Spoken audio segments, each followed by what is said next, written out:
കൂട്ടുകാർക്ക് നല്ലൊരു രാത്രി ആശംസിച്ചുകൊണ്ട് മാമ്പഴത്തിന്റെ പുതിയ വീഡിയോയിലേക്ക് സ്വാഗതം. നമുക്ക് നേരെ അബിയുടെയും ജാനകിയുടെയും നാളത്തെ നല്ലൊരു പ്രമോ വിശേഷം കണ്ടാലോ. അങ്ങനെ ഇന്നത്തെ വിശേഷം നമ്മൾ കണ്ടു. ആകെപ്പാടെ തകർന്നു നിൽക്കുന്ന അജയുടെ അരിയിലേക്ക് വന്നിട്ട് ഉണ്ണിത്താനെ വളരെ പരുഷമായിട്ട് രീതിയിലാണ് പെരുമാറുന്നത്. നീ കാരണം എന്റെ മോൾക്ക് ഇങ്ങനെ സംഭവിച്ചേ, നീ ഒറ്റ ഒരുത്തനാ ഇതിനെല്ലാം കാരണം. എന്റെ മോൾക്ക് എന്തെങ്കിലും സംഭവിച്ചാൽ നിന്നെ വെറുതെ വിടില്ല എന്നൊക്കെ പറഞ്ഞുകൊണ്ട് അജയോട് ദേഷ്യപ്പെടുവാണ്. ഈ സമയം അജയ് പറഞ്ഞു, അതെ നിങ്ങൾ ഒറ്റ ഒരുത്തം കാരണം എങ്ങനെ സംഭവിച്ചേ, മര്യാദയ്ക്ക് അവള് പറഞ്ഞല്ലായിരുന്നോ അവൾക്ക് വേറെ വിവാഹം വേണ്ട, എന്നെ മാത്രം മതി എന്ന്. എന്നിട്ട് നിങ്ങൾ സമ്മതിച്ചോ? എന്നെ അവളെയും തമ്മിൽ അകറ്റാനായിട്ട് നിങ്ങൾ എന്തൊക്കെ നാടകങ്ങളാ കളിച്ചേ?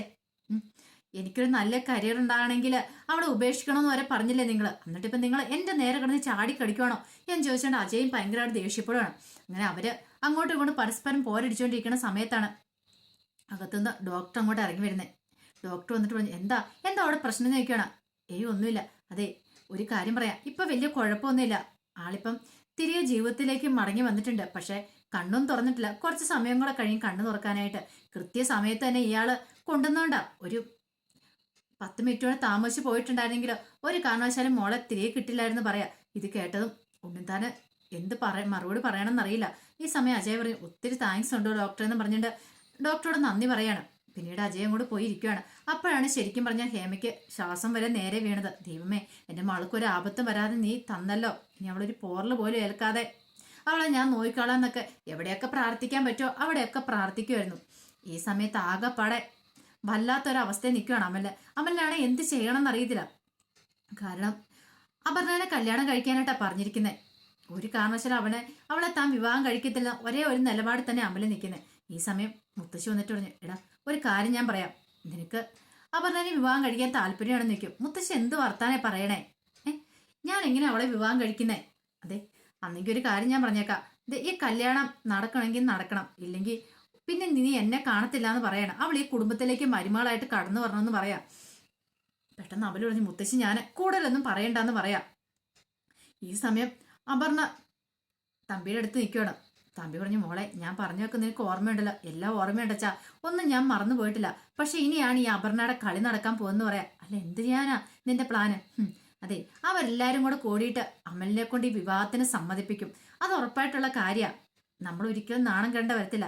പക്ഷേങ്കിൽ അപ്പോഴാണ് ഞാൻ എൻ്റെ ഒരു നമ്പർ ഇടാൻ പോണെന്ന് പറയാം. നമ്പർ എന്ത് നമ്പര്? അതെ ഞാൻ പറഞ്ഞല്ലോ, ഞാൻ ആ വീട്ടിലേക്ക് വലതുകാല് വെച്ച് കയറുന്ന തന്നെ ഒരു ഭൂകമ്പം ഉണ്ടാക്കിക്കൊണ്ടായിരിക്കും. ഇത്രയും വലിയ കളികളൊക്കെ അവർ കളിച്ചാലേ. അജയ് എന്നെ ഇട്ടിട്ട് പോയി കഴിഞ്ഞപ്പോൾ അമലിന്റെ തലയെ കെട്ടിവെക്കാൻ നോക്കിയതല്ലേ. അപ്പൊ അവരെ വെറുതെ വിട്ടിട്ട് കാര്യമുണ്ടോ എന്ന് ചോദിക്കും. അല്ല മോളുടെ മനസ്സിലെ പ്ലാൻ എന്താ? പ്ലാനൊക്കെ അച്ഛൻ കണ്ടു. അവര് വന്ന് സംസാരിക്കുമ്പോൾ അച്ഛനത് അറിഞ്ഞാൽ മതി എന്ന് പറയാം. ഇനിയിപ്പം അമലിന്റെ സമ്മതമാണെന്ന് ചോദിച്ചിട്ട് അവരും കൂടെ വരട്ടെ എന്ന് പറയാണ്. ഈ സമയം പറഞ്ഞു, നമ്മൾ നമ്മുടെ സമ്മതം പറഞ്ഞല്ലോ, സമ്മതമാണെന്ന് കല്യാണത്തിന് സമ്മതമാണെന്ന് പറഞ്ഞല്ലോ. ഇനിയിപ്പോൾ അമലിന്റെ സമ്മതം കൂടെ ആയിട്ട് അവരിപ്പം തന്നെയും കൂടെ വരൂലേ. പിന്നെ മോൾ എന്ത് പ്ലാനാ പദ്ധതിയാ ഇട്ടേക്കണേന്ന് ചോദിക്കുക. അതൊക്കെ ഞാൻ പറഞ്ഞോളാന്ന് പറയാണ്. അങ്ങനെ സൂര്യനാരായണൻ പിന്നീട് നേരെ അമലിന്റെ അടുത്തേക്ക് എത്തുകയാണ്. അവന്റെ അടുത്തേക്ക് എത്തിയിട്ട് പറഞ്ഞു, അതെ അവരുണ്ടല്ലോ അപർണയ്ക്ക് കല്യാണത്തിന് സമ്മതമാണെന്ന് പറഞ്ഞു, ഇനിയിപ്പം നീയും കൂടെ സമ്മതിച്ചാൽ മതി എന്ന് പറയാം. ഇത് കേട്ടതും അമല് അച്ഛൻ എന്ത് വർത്താനേ പറയണേ? പെട്ടെന്ന് സമയം എല്ലാരും കൂടെ എന്നോട് അവളെ കല്യാണം കഴിക്കാൻ പറഞ്ഞിട്ടുണ്ടെങ്കിൽ നടക്കുന്ന കാര്യമാണോ? അവൾക്കാനെ എന്നെ കണ്ണെടുത്ത കാണത്തില്ല അച്ഛാ. ഈ സമയം ജാനകി പറഞ്ഞു, അതൊക്കെ മാറിക്കോളൂ അമലെ, കല്യാണം ഒന്ന് കഴിഞ്ഞോട്ടെ, കല്യാണം കഴിയുന്നതോടുകൂടി എല്ലാ കാര്യങ്ങളും ഓക്കെ ആയിക്കോളൂ എന്ന് പറയാം. നിന്നോടുള്ള അവളുടെ വെറുപ്പ് വിദ്വേഷം എല്ലാം മാറിക്കോളും. നീ ധൈര്യമായിട്ടിരിക്കുക. നിനക്കറിയാലോ ഈ സമയത്ത് ഈ കുടുംബത്തെ രക്ഷിക്കാനായിട്ട് നീ മാത്രമേ ഉള്ളൂ. ഈ ഏട്ടത്തി പറഞ്ഞാൽ നീ അനുസരിക്കില്ലേ? അല്ലെങ്കിൽ നിന്റെ ഏട്ടനും അച്ഛനും അമ്മയും എല്ലാവരും നാണം കിട്ടുപോകും. നീ ഒന്ന് പറഞ്ഞൊന്ന് മനസ്സിലാക്കാം. ഇനി ഞാൻ എന്താ ചെയ്യേണ്ടതെന്ന് ചോദിക്കാം. പെട്ടെന്ന് അവര് പറഞ്ഞു, ഏട്ടത്തി ഇങ്ങനെ പറയരുത്, അറിയാലോ കല്യാണം എന്ന് കഴിഞ്ഞിട്ട് പറഞ്ഞിട്ടുണ്ടെങ്കിൽ ഒരു ദിവസമല്ല ജീവിതകാലം മുഴുവൻ ഒന്നിച്ച് ജീവിക്കേണ്ടതാ. ആ ഒരു ഉറപ്പുള്ളതുകൊണ്ട് മാത്രം ഞാൻ ഇങ്ങനെ പറയണേ. എനിക്ക് അവളെ ഒട്ടും ഇഷ്ടമില്ല ഏട്ടത്തി എന്ന് പറയാണ്. ഈ സമയം അവൾ പറഞ്ഞു, ജാനകി പറഞ്ഞു, ഇങ്ങനെയൊന്നും പറയല്ല അമലേ, നിന്റെ ജീവിതത്തിലേക്ക് എന്നാണെങ്കിലും ഒരു പെൺകുട്ടി കയറി വരണം. ഇതിപ്പോ ഇങ്ങനെ ഒരു പ്രതിസന്ധി ആയതുകൊണ്ടല്ലേ ഒരു പക്ഷേങ്കിൽ അവൾക്ക് എന്നാ കുഴപ്പമിരിക്കണേ, കാണാൻ സുന്ദരിയല്ലേ, ആവശ്യത്തിന് വിദ്യാഭ്യാസം ഉണ്ട്. പിന്നെ വേറൊരു കുഴപ്പമെന്ന് പറഞ്ഞാൽ അവൾ ഇച്ചിരി എടുത്ത ചാട്ടക്കാരിയാണ്. എന്തുണ്ടെങ്കിലും വെട്ടി തുറന്ന് മുഖത്ത് നോക്കി പറയും. അതത്ര നീ കാര്യമാക്കി എടുക്കണ്ട, അതിന്റെ ആവശ്യമില്ല എന്ന് പറയാം. എല്ലാം കേട്ട് ഇനിയിപ്പോൾ അമലിന് പിന്നെ എന്ത് ചെയ്യണമെന്ന് നടത്തില്ല. പെട്ടെന്ന് സൂര്യനാരായണൻ പറഞ്ഞു, ഒരു കാര്യം ഞാൻ പറഞ്ഞേക്കാം, നിനക്ക് ഈ കല്യാണത്തിന് സമ്മതം അല്ലെങ്കിൽ പിന്നെ നീ ഞാനുമായിട്ട് ഒരു ബന്ധവും കാണത്തില്ലെന്ന് പറയണം. പെട്ടെന്ന് അമൽ അച്ഛൻ എന്താണ് പറയണേ? അതെ ഏറെക്കാലത്തിന് ശേഷമാണ് ഞാനും തമ്മി ഞങ്ങൾ രണ്ടുപേരും കൂടെ ഒന്നിക്കാൻ പോകുന്നത്. ഇല്ലെങ്കിൽ മിക്കവാറും ഈ രണ്ട് കുടുംബങ്ങളും തമ്മിൽ വീണ്ടും ഒരു ശത്രുതയാവും. അതുകൊണ്ടാണ് നിന്നോട് ഞാൻ പറയണം അമലെ, ഞങ്ങൾ പറഞ്ഞാൽ നിനക്ക് അനുസരിക്കാൻ പറ്റില്ലെന്ന് ചോദിക്കുക. അമൽ ആകെപ്പാടെ വെട്ടിലായിപ്പോയി. അമലിന് എന്ത് ചെയ്യണമെന്ന് അറിയത്തില്ല. അവസാനം അമൽ പറഞ്ഞു, ഇനി എല്ലാവരുടെയും തീരുമാനം അങ്ങനെയാണെങ്കിൽ ഇനിയിപ്പം ഞാനൊന്നും പറയണില്ല, എല്ലാവരും എന്താന്ന് വെച്ചാൽ ചെയ്തോളാൻ പറയാം. അങ്ങനെ അമലിന്റെ സമ്മതം കിട്ടി. പിന്നീട് അപർണയും കൂട്ടിക്കൊണ്ട് തമ്പി അങ്ങോട്ട് വരുവാണ്. തമ്പി അങ്ങോട്ട് വന്നു. അപ്പോൾ എല്ലാവരുടെയും മുന്നിൽ വെച്ച് സൂര്യനാരായണൻ ചോദിച്ചു, അല്ല മോൾക്ക് ഈ വിവാഹത്തിന് സമ്മതമാണെന്ന് ചോദിക്കുക. ഇത് കേട്ടതും അപർണ പറഞ്ഞു, എനിക്ക് സമ്മതമാണ്, പക്ഷേങ്കിൽ ഒരു ഡിമാൻഡ് ഉണ്ടെന്ന് പറയുന്നുണ്ട്. ഡിമാൻഡോ? അതെന്ത് ഡിമാൻഡ്? അത് ഞാൻ പറയാം. എൻ്റെ ആ ഡിമാൻഡ് അംഗീകരിക്കാൻ മാത്രമേ ഞാൻ ഈ കല്യാണത്തിന് സമ്മതിക്കുള്ളൂ എന്ന് പറയാം. കാരണം അറിയാലോ, ഇപ്പം തന്നെയാണെങ്കിലും അജയ് വിവാഹമണ്ഡലത്തിൽ വെച്ച് ഇറങ്ങിപ്പോയവനാ. അങ്ങനെ ഒരാള് ആ ഒരു കുടുംബത്തിലേക്ക് ഞാൻ വന്ന് കയറാൻ പോന്നേ. ഒരു പക്ഷേങ്കിൽ എനിക്ക് വഞ്ചനാ കുറ്റത്തിനും കൊണ്ട് കേസ് കൊടുക്കാം. നിങ്ങളെല്ലാവരെയും എനിക്ക് അകത്താക്കാനായിട്ട് പറ്റും. പക്ഷെ ഇപ്പം ഞാനൊന്നും ചെയ്യുന്നില്ല. കാരണം എന്താണെന്നറിയോ, എൻ്റെ അച്ഛൻ്റെ അഭിമാനമാണ് എനിക്ക് ഏറ്റവും വലുത്. അതുകൊണ്ട് ഇപ്പം ഞാൻ അങ്ങനെ അതിനൊന്നും മുതിരുന്നുമില്ല. പക്ഷേങ്കിൽ ഇപ്പം നിങ്ങൾ കാണിക്കുന്ന എന്താ, അജയ് പോയ ഉടനെ തന്നെ അവൻ്റെ അനിയനെ പിടിച്ച് കല്യാണം കഴിപ്പിക്കാനായിട്ട് നോക്കുന്നു. എനിക്കതിൽ എതിർപ്പൊന്നുമില്ല. പക്ഷെ ഞാൻ പറയുന്ന കാര്യം അത് നിങ്ങൾ അംഗീകരിച്ചു തരണമെന്ന് പറയാം. അല്ല, നിനക്ക് എന്താ അംഗീകരിക്കാനായിട്ട്? എന്ത് കാര്യമെന്ന് ആദ്യം പറ, എന്നാലേ ഞങ്ങൾക്ക് അത് അറിയാൻ പറ്റുള്ളൂ എന്ന് അഭി പറയാണ്. അത് ഞാൻ പറയാം. കാരണം എന്താണെന്നറിയോ, അജയ് എന്ന് പറഞ്ഞിട്ടുണ്ടെങ്കിൽ അജയ് വലിയ ലോയറായിരുന്നു. എൻ്റെ ഫ്രണ്ട്സിൻ്റെ മുന്നിലാണെങ്കിലും നാട്ടുകാരുടെ മുന്നിലാണെങ്കിലും വീട്ടുകാരുടെ മുന്നിലാണെങ്കിലും പറയുമ്പോൾ അജയ് ലോയറാണല്ലോ. അജയ്ക്ക് നല്ല രീതിക്ക് അറിയണ്ടല്ല, സെറ്റാണ് അജയ്. പക്ഷേങ്കിൽ എന്നെ കല്യാണം കഴിക്കാൻ പോകുന്ന ആളും അതുപോലെ തന്നെ വേണമെന്ന് എനിക്ക് ആഗ്രഹമുണ്ട്. അതിപ്പോൾ ഞാൻ അങ്ങനെ ചിന്തിക്കുന്നതിൽ തെറ്റായിട്ട് എനിക്കൊന്നും തോന്നുന്നില്ല. ഇന്നത്തെ കാലത്ത് എല്ലാ പെൺകുട്ടികളും ആഗ്രഹിക്കുന്ന പോലെ തന്നെ ഞാനും ആഗ്രഹിക്കുന്നുള്ളൂ. പക്ഷേ ഈ പറയുന്ന അമലിന് എന്താ ഉള്ളത്? ഈ അമലിനെ ഞാൻ എങ്ങനെ ആൾക്കാരുടെ മുന്നിൽ കൊണ്ടേ പരിചയപ്പെടുത്തും? എൻ്റെ ഫ്രണ്ട്സിൻ്റെയൊക്കെ മുന്നിൽ കൊണ്ടേ എങ്ങനെ പരിചയപ്പെടുത്തും? ഒരു ജോലിയില്ല, കൂലിയില്ല, എങ്ങനെ പരിചയപ്പെടുത്തും? നിങ്ങളും തന്നെ ഒന്ന് പറഞ്ഞു തരാൻ പറയാണ്. ഇത് കേട്ടതും പെട്ടെന്ന് ജാനകി പറഞ്ഞു, അല്ല ജോലിയില്ലെന്നല്ലേ ഉള്ളൂ, അവന് നല്ല വിദ്യാഭ്യാസമുണ്ട്. വിദ്യാഭ്യാസം ഉണ്ടെന്ന് പറഞ്ഞിട്ട് കാര്യമുണ്ടോ?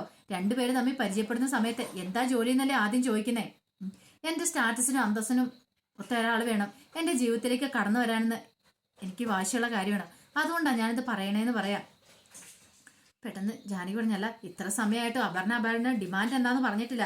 ഈ കാര്യങ്ങളൊക്കെ പറഞ്ഞുകൊണ്ടിരിക്കുന്നതല്ലാതെ ഡിമാൻഡ് എന്താന്ന് ഞാൻ പറയാം. ഞാൻ കല്യാണത്തിന് സമ്മതിക്കാം, പക്ഷെ എൻ്റെ ഡിമാൻഡ് നിങ്ങൾ അംഗീകരിക്കുകയാണെങ്കിൽ മാത്രം. ഇത് കേട്ടത് അഭി പറഞ്ഞു, ഡിമാൻഡ് കേൾക്കാതെ പിന്നെ ഞങ്ങൾ എങ്ങനെ അംഗീകരിച്ചു തരുന്നതെന്ന് ചോദിക്കാം. പെട്ടെന്ന് അവൾ പറഞ്ഞു, അതെ ഡിമാൻഡ് എന്താണെന്ന് ഞാൻ പറഞ്ഞേക്കാം. ഇനി ഇപ്പോൾ അവന് പറയാനായിട്ട് പ്രത്യേകിച്ച് ജോലിയും കാര്യങ്ങളൊന്നും ഇല്ലല്ലോ. അതുകൊണ്ട് സൂര്യപ്രഭ ഓർഗനൈസേഷന്റെ ഇൻചാർജറായിട്ട് അവനെ നിയമിക്കണമെന്ന് പറയാം അമലിനെ. അങ്ങനെയാണെങ്കിൽ എനിക്ക് ഈ വിവാഹത്തിന് സമ്മതമാണെന്ന് പറയാം. ഇത് കേട്ടതും എല്ലാവരും ഞെട്ടി പരസ്പരം ഒന്ന് നോക്കുവാണ്, എന്തൊക്കെ വിളി പറയുന്നെന്നുള്ള അർത്ഥത്തിൽ. അമലിനാണെങ്കിൽ അത്രയ്ക്ക് ഇതൊന്നും ഇല്ല, കഴിവും കാര്യങ്ങളൊന്നും ഇല്ല. എല്ലാ കാര്യങ്ങളും നോക്കി നടത്തുന്ന മുഴുവൻ അഭിയാണല്ലോ. ഇത് കേട്ടോ സൂര്യനാരായണൻ പറഞ്ഞു, ഇൻചാർജ് ആക്കി നിയമിക്കാനോ? നീ എന്താ അപർണ മോളെ പറയണെന്ന് ചോദിക്കണം. എന്താ ഞാൻ പറഞ്ഞ് വിശ്വാസം വരുന്നില്ലേ? എന്തെങ്കിലും ബുദ്ധിമുട്ടുണ്ടെ പറ, ഈ കല്യാണത്തിന് ഇപ്പൊ തന്നെ ഞാൻ മാറാൻ റെഡിയാന്ന് പറയാം. ഇത് കേട്ടും ജാനകിക്ക് എന്ത് ചെയ്യണം നടത്തില്ല. ജാനകി അഭിനെ ഒന്ന് നോക്കുവാണ്. സൂര്യനാരായണൻ പെട്ടെന്ന് അഭിയോട് ചോദിച്ചു, അതെ ഇങ്ങോട്ട് വന്ന് എനിക്കൊരു കാര്യം പറയാനുണ്ടെന്ന് പറയണം. അഭിനെ അങ്ങോട്ട് വിളിച്ചോണ്ട് അങ്ങോട്ട് പോവാണ്. എടാ മോനെ എന്താ ചെയ്യണ്ടേ? എനിക്കറിയില്ല, നീ ഒരു സൊല്യൂഷൻ പറഞ്ഞുതരാൻ പറയണം. അച്ഛാ എനിക്ക് അവനെ ഇൻചാർജ് ആക്കുന്ന ഒരു കുഴപ്പമില്ല. അച്ഛൻ ധൈര്യമായിട്ട് പറഞ്ഞു. എന്താ, അവൻ എൻ്റെ മനിയനല്ലേ, ഈ നമ്മുടെ കുടുംബത്തിലല്ലേ, പിന്നെ അവനായാലും എന്താ ഞാനായാലും എന്താ കുഴപ്പമിരിക്കുന്നേ? ധൈര്യമായിട്ട് പറഞ്ഞു. എന്നാലും മോനെ എനിക്കത് ഒരു കുഴപ്പമില്ല അച്ഛാന്ന് പറയണം. അങ്ങനെ സൂര്യനാരായണൻ അങ്ങോട്ട് ചെന്നു. ഈ സമയം അമ്മല് പറഞ്ഞു, എനിക്ക് സമ്മതമല്ല അച്ഛാ, ഒരു കാരണവശാലും എനിക്ക് സമ്മതമല്ല. ഇങ്ങനെ ഡിമാൻഡ് ഒന്നും വെച്ചാൽ എനിക്ക് ഒരു കാരണവശാലും ആരെയും വിവാഹം കഴിക്കാൻ പറ്റില്ലെന്ന് പറയാം. മോനെ ഞാൻ പറയുന്നത് അനുസരിക്കുക, ഇപ്പം ഞാൻ പറയുന്നത് മാത്രം നീ ഒന്ന് കേട്ടാൽ മതി. പിന്നീട് സൂര്യനാരായണൻ പറഞ്ഞു, എനിക്ക് ഈ ഡിമാൻഡ് സമ്മതമാണ്. ഇതിൻ്റെ സൂര്യപ്രഭ ഓർഗനൈസേഷൻ്റെ ഇൻചാർജറായിട്ട് അമലിനെ നിയമിക്കുമെന്ന് പറയാം. ഇത് കേട്ടതും അമൽ ഒരു നിമിഷം ഞെട്ടിപ്പോയി. കാരണം തൻ്റെ വിവാഹം അതിനു വേണ്ടിയിട്ടാണ് അച്ഛൻ ഈ ത്യാഗങ്ങളൊക്കെ ചെയ്യുന്നത്. ഒരു പക്ഷേങ്കിൽ രണ്ട് കുടുംബക്കാരും തമ്മിൽ ഇനി ഒരു പ്രശ്നങ്ങളൊന്നും ഉണ്ടാവില്ല, അതുകൊണ്ടാണ് ഈ ത്യാഗമൊക്കെ ചെയ്യുന്നത്. പക്ഷേ ഈ സമയത്ത് അപർണയുടെ മനസ്സ് വേറെന്നായിരുന്നു. അവനെ ഇൻചാർജ് ആക്കി മാറ്റുവാണെങ്കിൽ അവനൊരു ഡെമ്മി പീസായിട്ട് അവിടെ ഇരുന്നോളും, കാര്യങ്ങളൊക്കെ നോക്കുക താനായിരിക്കും. അങ്ങനെ സൂര്യപ്രഭ ഓർഗനൈസേഷൻ അങ്ങോട്ട് തകർത്ത് തരിപ്പണമാക്കണം, ആ ഒരു ഉദ്ദേശത്തോടു കൂടി മാത്രമാണ് അങ്ങനെയത്തെ കാര്യങ്ങളൊക്കെ അപർണ പറഞ്ഞത്. കാരണം അപർണയ്ക്ക് അറിയാം എവിടെ അടി കൊടുത്താലേ ശരിക്കും കേൾക്കുന്നുള്ള കാര്യം. പിന്നീട് ഇത് കേട്ട് കഴിഞ്ഞപ്പോൾ അപർണ പറഞ്ഞു, അങ്ങനെയാണെങ്കിൽ എനിക്ക് വിവാഹത്തിന് പൂർണ്ണ സമ്മതമാണ്. അങ്ങനെ ഒരുക്കങ്ങളൊക്കെ നടത്തിക്കോളാൻ പറയുവാണ്. അങ്ങനെ ഒരുക്കങ്ങളൊക്കെ നടത്താനായിട്ട് എല്ലാവരും കൂടെ പോയി കഴിഞ്ഞപ്പോഴത്തേനും തമ്പി വെച്ച്, മോളെ നീ എന്താ ആവശ്യപ്പെട്ടതെന്നറിയാവോ? എനിക്കറിയാം അച്ഛാ, എനിക്കെല്ലാം നന്നായിട്ടറിയാം. അത് അറിഞ്ഞുകൊണ്ട് തന്നെയാണ് ഞാൻ, അറിയാലോ. ഇപ്പോൾ എൻ്റെ ഈ ഉദ്ദേശം എന്താണെന്നറിയാവോ? അമലിൻ്റെ വിവാഹം കഴിക്കുകയല്ല, അതിനേക്കാൾ ഉപരി ആ കുടുംബത്തെ എങ്ങനെ തകർക്കാം അത് മാത്രമാണ്. അച്ഛനറിയാലോ, അവനെ പോലെ ഒരു ഫ്രോഡിനെ കല്യാണം കഴിക്കാതെ ഞാൻ ഒരിക്കലും ആഗ്രഹിക്കുന്നില്ല. പക്ഷെ എൻ്റെ ലക്ഷ്യം അതെനിക്ക് നിറവേറ്റണം. അത് മാത്രമാണ് എൻ്റെ ആഗ്രഹം. അതിന് വേണ്ടിയിട്ടാണ് ഞാൻ അവനെ വിവാഹം കഴിക്കുന്നത്. അവനെ വിവാഹം കഴിക്കുന്നതോടുകൂടി ആ കുടുംബത്തിൽ കയറി ചെല്ലുന്ന ഞാൻ ഇനി ചെയ്യാൻ പോകുന്ന എന്താണെന്ന് അച്ഛൻ കാട്ടു. ആ കുടുംബത്തെ ഞാൻ തകർത്ത് തരിപ്പണമാക്കും. അതിന് വേണ്ടിയിട്ടാണ് ഞാൻ ഇനിയിപ്പോൾ കാത്തിരിക്കണേന്ന് പറയാം. ഇത് കേട്ട തമ്പിക്ക് ഭയങ്കര സന്തോഷമായി. താൻ ഉദ്ദേശിച്ച പോലെയല്ല തൻ്റെ മകൾ എന്താണെങ്കിലും അവള് കാര്യങ്ങളൊക്കെ കണ്ടറിഞ്ഞ് തന്നെയാണ് ചെയ്യുന്നത്. പിന്നീട് തമ്പി അങ്ങോട്ട് കയറിപ്പോവാണ്. ഈ സമയത്ത് അപർണ രണ്ടും കൽപ്പിച്ച് ഇങ്ങനെ നിൽക്കുവാണ്. അപ്പൊ അതിന്റെ വിശേഷങ്ങളൊക്കെ നാളെ കാണാൻ പോകുന്നത്. ഇനിയിപ്പം അമൽ അപർണയുടെ കഴുത്തിൽ താലിയാർത്തും. അപ്പൊ അതിന് ശേഷമുള്ള വിശേഷങ്ങൾ നമുക്ക് കാത്തിരുന്ന് കാണാം കേട്ടോ. അപ്പൊ ഒരിക്കൽ കൂടി എല്ലാവർക്കും നല്ലൊരു രാത്രി ആശംസിച്ചുകൊണ്ട് നിർത്തുന്നു. നന്ദി.